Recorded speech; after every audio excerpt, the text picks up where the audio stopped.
தனியா வந்து கொண்டிருக்கின்றான் நம்ம ஆரம்பித்து கறி மூஞ்சி பயில மகள் நீங்க மட்டிக்கு ரசி எடுக்கிறான்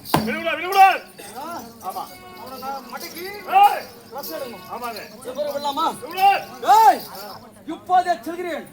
என்னது இப்போதே போனோம் போகலாமா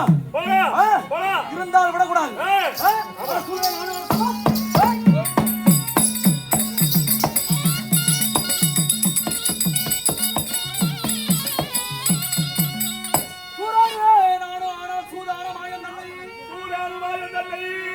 ஆரவி அவனை கொண்டாங்க